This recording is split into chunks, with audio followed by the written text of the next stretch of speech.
दोस्तों, ये बात है 2006 या 2007 की। उस टाइम में भूपेंद्र हुड्डा जी मुख्यमंत्री हुआ करते और चौधरी भजनलाल जी थे, वो थे कोप भवन में। जैसे हमारी कुमारी शैलजा जी कोप भवन में चली गई थी इलेक्शंस के पहले, तो वो कोप भवन में थे। तो उनके चौधरी भजनलाल जी के एक बहुत ही खास आदमी हुआ करते, अब भी हैं, चौधरी धर्मपाल मलिक जी। धर्मपाल मलिक जी उनके काफ़ी क्लोज हुआ करते भजनलाल जी के। तो भजनलाल जी के जितने भी क्लोज आदमी थे, वो भूपेंद्र हुड्डा जी ने उनको थोड़ा सा बर्फ में लगा दिया था, यानी वो साइड में कर दिया था। तो ऑब्वियसली धर्मपाल मलिक जी भी साइड में लग गए। तो वो अपने अकेले रहा करते, मतलब कोई राजनीतिक पद उनके पास था नहीं। तो मैं सोनीपत में उनका रेजिडेंस था। मैं इन्हीं धर्मपाल मलिक जी की बात कर रहा हूँ, जो अब अनुशासन समिति के जो चेयरमैन हैं कांग्रेस के अंदर।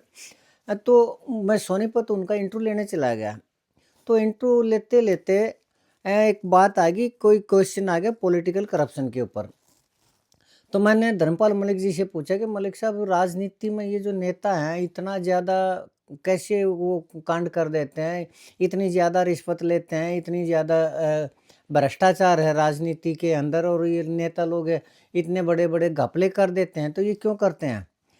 तो उन्होंने राजनीतिक के जो पॉलिटिकल करप्शन था उसके ऊपर उल्टा मुझे ही कहा कि कोई भी राजनीतिक करप्शन नहीं होता दलाल साहब। और जो इन चीज़ों को राजनीतिक करप्शन बोलता है ना, पॉलिटिकल करप्शन बोलता है, उसको राजनीति का पता ही नहीं।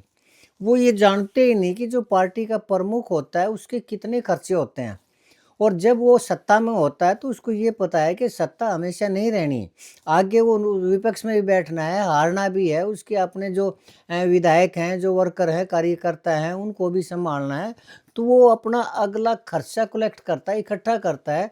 और लोगों को इस चीज़ का पता नहीं, तो उसको पॉलिटिकल करप्शन या घपले या पता नहीं क्या क्या वो बोल देते हैं। तो उन्होंने उदाहरण भी दिया कि पिछली बार सरकार थी इनेलो की। तो अब कांग्रेस की सरकार है, भूपेंद्र हुड्डा जी सीएम है। तो अब जो इनेलो के नेता हैं, अब आप उसकी छोड़िए, ओम प्रकाश चौटाला जी की भी छोड़िए, आप अजय चौटाला जी की बात करते। तो अजय चौटाला जी आप क्या सोचते हैं कि उनका जो अब सत्ता नहीं रही, तो क्या वो घर बैठे हैं? क्या उनके कार्यकर्ता अब कुछ भी नहीं कर रहे, या वो कार्यकर्ताओं की संभाल ही नहीं कर रहे? तो उन्होंने कहा कि जब अजय चौटाला जी चलते हैं तो ये तो है नहीं कि वो बस में बैठ के जाएंगे कि भाई अब सरकार नहीं है। तो उनकी गाड़ियाँ भी होती है, और ये भी नहीं कि अकेले गाड़ी में चलेंगे। वो जब भी जहाँ भी बाहर निकलेंगे, कम से कम 5-7 गाड़ियाँ तो होंगी साथ में। और 5-7 गाड़ियों में ये नहीं कि खाली ड्राइवर है, उसमें 8-8 10-10 आदमी भी होंगे, तो कम से कम 50 आदमी साथ में चलते हैं। तो गाड़ियों का खर्चा होता है, उन 50 जो कार्यकर्ता होते हैं उनका खर्चा होता है, खाने पीने का खर्चा होता है, और उनके अपने खर्चे होते हैं, और जितने ऑफिस होते हैं उनको मेंटेन रखना पड़ता है, और पार्टी के जितने खर्चे होते हैं वो करने पड़ते हैं। तो ये कौन करता है? ये पार्टी प्रमुख ही तो करता है। तो वो कहाँ से लेता है? क्या वो अपनी ज़मीन बेचेगा या घर बेचेगा या क्या करेगा? तो जब सत्ता में होते हैं तो तब उनको पता होता है कि अगली बार जब सत्ता नहीं होगी तो खर्चा तो तब भी चाहिए। तो वो कमाई होती है उनकी, वो कमाई करते हैं अपनी। इसको पॉलिटिकल करप्शन आम आदमी बोलता है, और वो आदमी बोलते हैं जिनको राजनीति का नहीं पता। तो ये पॉलिटिकल करप्शन नहीं होता। तो दोस्तों ठीक है, मेरी भी बात समझ में आई। तो उसके बाद दोस्तों ऐसे अनेक मौके आए जब मुझे धर्मपाल मलिक जी की वो बात आई। और अगर करंट में बात करें तो अभी जब ये 2000 इसमें 25 में चुनाव हुए थे, 24 में इसके हरियाणा विधानसभा के 2024 में जो चुनाव हुए थे, तो उसके अंदर जो कांग्रेस पार्टी का टिकट वितरण था, और जो जानबूझ के भी गलत टिकट वितरण कांग्रेस पार्टी का हुआ, और कुछ ऐसे लोगों को भी, और खासकर जो सीटिंग एटिंग के जो वो आ गया, तो वो फार्मूला अपनाया गया, उनमें ऐसे लोगों को भी टिकट दी गई जिनके जीतने की कोई भी संभावना नहीं थी, फिर भी टिकट दी गई। तो मुझे धर्मपाल मलिक जी की वो बात याद आई। और उसके बाद जब कांग्रेस की नहीं आई, कांग्रेस की सत्ता, यानी कांग्रेस पार्टी हार गई, और भूपेंद्र हुड्डा जी और दीपेंद्र हुड्डा जी बगैर कोई शोर के चुपचाप अपने घर चले गए, तब भी मुझे धर्मपाल जी याद आए। और अब जो ये राज्यसभा का चुनाव हुआ, राज्यसभा के चुनाव में जैसे खुल के क्रॉसिंग हुई है, पैसे का लेन देन हुआ है, या जो कुछ भी हुआ जैसे कि मीडिया में चर्चा है, और उसके बावजूद न तो पब्लिक में उसी टाइम नाम बताए गए और जो उनको वो नोटिस दिया गया, शो कॉज नोटिस दिया गया, उसमें भी लिपापोती की गई। तो इस मामले में भी मुझे धर्मपाल मलिक जी याद आए। और इतना ही नहीं, अब जब ये जो क्रॉसिंग करने वाले या जिनको पब्लिक गद्दार कहती है या उनके ऊपर आरोप लगाती है, इनके ऊपर कोई भी कार्रवाई नहीं होगी, तब भी मुझे धर्मपाल मलिक जी याद आएंगे। तो दोस्तों, ये जो पॉलिटिकल करप्शन कहिए या कुछ भी कहिए, ये धर्मपाल मलिक जी अब भी मुझे याद आ रहे हैं। उनकी वो बात याद आ रही है, तो वो क्यों बात याद आ रही है, कैसे आ रही है, इसकी भी चर्चा करेंगे दोस्तों। फिलहाल मैं आपसे एक प्रार्थना करना चाहूँगा कि आप मेरे इस चैनल को ज़रूर सब्सक्राइब करिए। तब तक मैं अभी गया दोस्तों, और अभी आया सिर्फ 5 सेकंड के अंदर।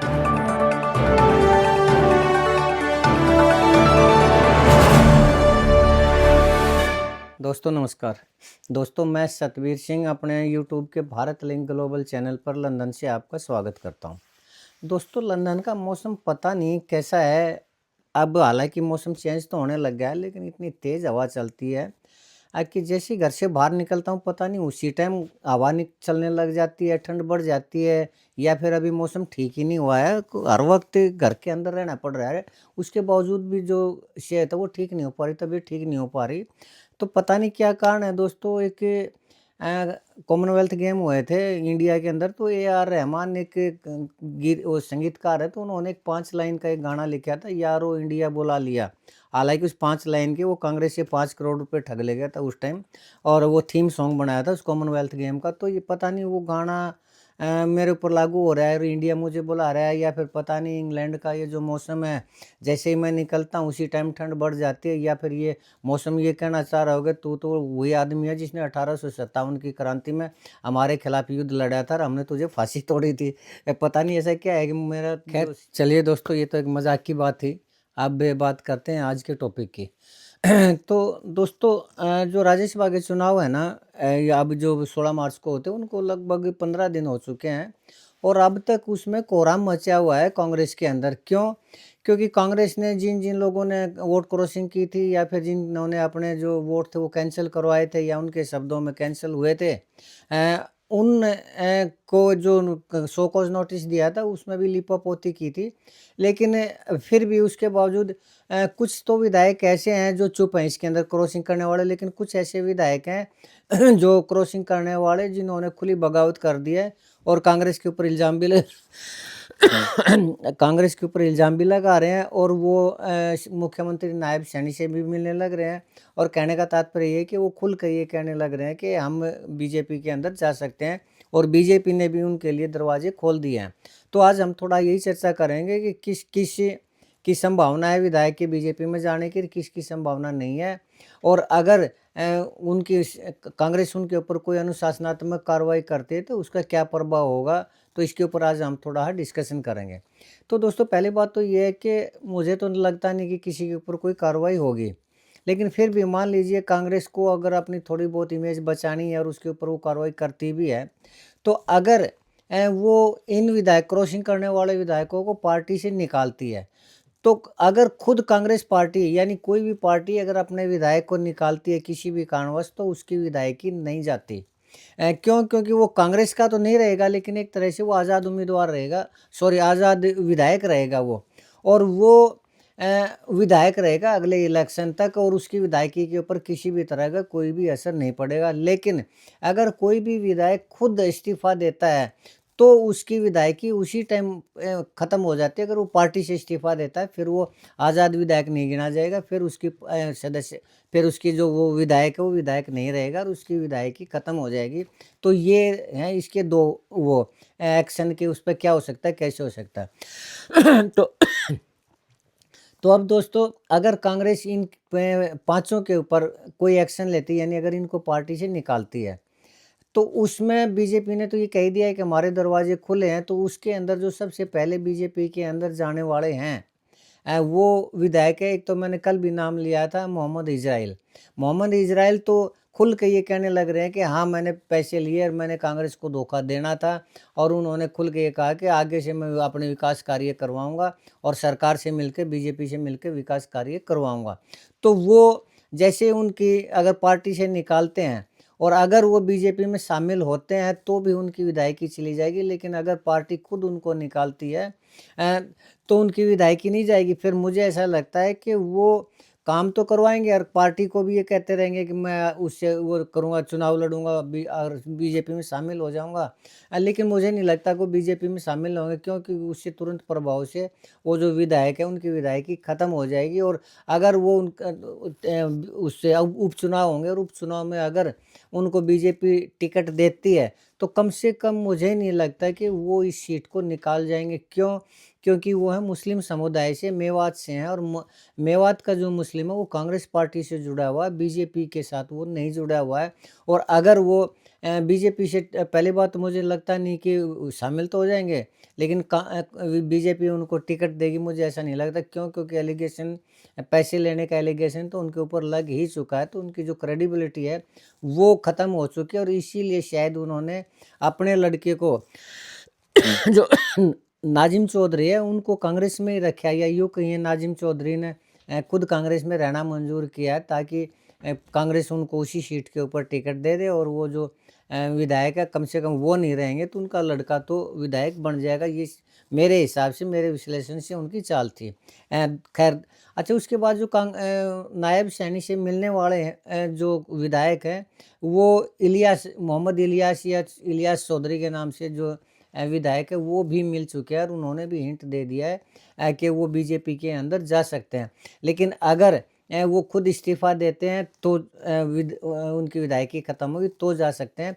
अदरवाइज़ अगर उनको पार्टी से निकालती है तो विधायक तो वो बने रहेंगे, और वो फिर बीजेपी में तो नहीं जाएँगे, लेकिन वो बीजेपी का समर्थन करते रहेंगे इसी तरह से, और यही प्रयास करेंगे कि वो अगली बार जो है वो बीजेपी के अंदर चले जाए। लेकिन अगर वो खुद चुनाव लड़ने के लिए अगर खुद इस्तीफ़ा देते हैं, तब बीजेपी उनको टिकट देती है या नहीं देती, ये बाद की बात है। और शायद मेरे हिसाब से उन्होंने भी ये सोच लिया होगा। तीसरे जो विधायक हैं शैली चौधरी जी हैं। शैली चौधरी जी के जो हस्बैंड हैं वो कुमारी शैलजा ग्रुप के हैं, और वो कुमारी शैलजा से मिले थे, तो जिस हिसाब से कुमारी शैलजा ने उनको इग्नोर किया और उससे उनकी इंसल्ट हुई, तो अब उनके पास भी कोई भी चारा नहीं है कि वो बीजेपी के अंदर शामिल ना हो वो।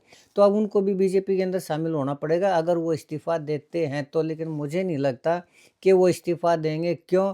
क्योंकि उस मुझे भी नहीं लगता है कि अगर वो इस्तीफ़ा देते हैं और उपचुनाव होते हैं तो बीजेपी उनको टिकट देगी, तो शायद पार्टी उनको निकालती है, तो वो भी विधायक तो रहेंगे ही रहेंगे। और अब बाकी जो जरनैल सिंह जी हैं, जरनैल सिंह जी ने तो किसी तरह की कोई प्रतिक्रिया ही नहीं दिखाई है। तो अगर वो पार्टी उनको निकालती तो विधायक तो रहेंगे ही रहेंगे, वो विधायकी तो उनकी जाती नहीं। तो और वो बीजेपी में, मुझे नहीं लगता कि वो बीजेपी में चले जाएंगे। क्यों? क्योंकि वैसे भी वो भूपेंद्र हुड्डा ग्रुप के हैं। तो भूपेंद्र हुड्डा ग्रुप के हैं तो भूपेंद्र हुड्डा कुछ ना कुछ तो उनकी सपोर्ट करेंगे ही करेंगे, किसी भी वजह से हो। तो मुझे नहीं लगता कि जरनैल सिंह जी भी उसके अंदर चले जाएंगे, चले जाएंगे। और रही बात जो रेणु बालाजी की, तो रेणु बालाजी में भी मुझे नहीं लगता कि पार्टी उनको टिकट दे देगी, या पार्टी वो खुद इस्तीफ़ा दे के और वो उसके अंदर चले जाएंगे। खैर, ये तो थे दोस्तों वो जो वोट क्रॉसिंग करने वाले हैं। अब बारी आती है जिनके वोट कैंसिल हुए थे उनकी। तो पहली बात तो ये है कि खुद एक मैं भूपेंद्र हुड्डा जी का बयान पढ़ने लग रहा था, तो उन्होंने कहा कि ये तो किसी को पता ही नहीं कि किसने अपनी वोट कैंसिल करवाई है। क्यों? क्योंकि उसमें नाम तो किसी का होता नहीं, और सिर्फ उसमें निशान होते हैं। तो कहने का मतलब ये है कि वोट कैंसिल करवाने वालों को तो पूरी तरह से भूपेंद्र हुड्डा जी बचा गए हैं। और वैसे भी जब गोकुल सेतिया जी के ऊपर और मंजू चौधरी जी के ने धरना दिया था, तो उनको उठा के ले गए थे, और उसी टाइम उनको क्लीन चिट दे के गए थे कि भाई इन्होंने वो नहीं की। तो इसका तात्पर्य ये है कि ये भी लोग अब गोकुल सेतिया जी हालांकि मुख्यमंत्री की तारीफ करने लग रहे हैं, अपने काम करवाने लग रहे हैं और सब कुछ करने लग रहे हैं। तो मुझे नहीं लगता कि ये जो विधायक है ये खुद जो वोट कैंसिल जिनकी हुई है ये वो कर देंगे, इस्तीफ़ा दे देंगे और चुनाव लड़ लेंगे, ऐसा रिस्क ये नहीं लेंगे। रही बात कुलदीप वत्स जी की, तो कुलदीप वत्स जी ने हालांकि डिक्लेयर किया है कि मैं जो भी फैसला लूँगा 12 मई को या 5 मई, उन्होंने बताया उनका जन्मदिन या क्या है, कि उसमें मैं फैसला ये लूँगा। यानी कहने का मतलब ये है कि अभी उसके अंदर टाइम है, और उस टाइम तक वो ये देखेंगे कि उनके खिलाफ क्या कार्रवाई की जाएगी, क्या नहीं की जाएगी। तो मुझे तो लगता नहीं कि वो विधायक से इस्तीफ़ा दे के ना वो बीजेपी के अंदर चले जाएँगे। हाँ, इंतज़ार ज़रूर करेंगे कि 3.5 साल कम से कम जो विधायक के बेनिफिट होते हैं, उनको तो कम से कम उठाएँ तो।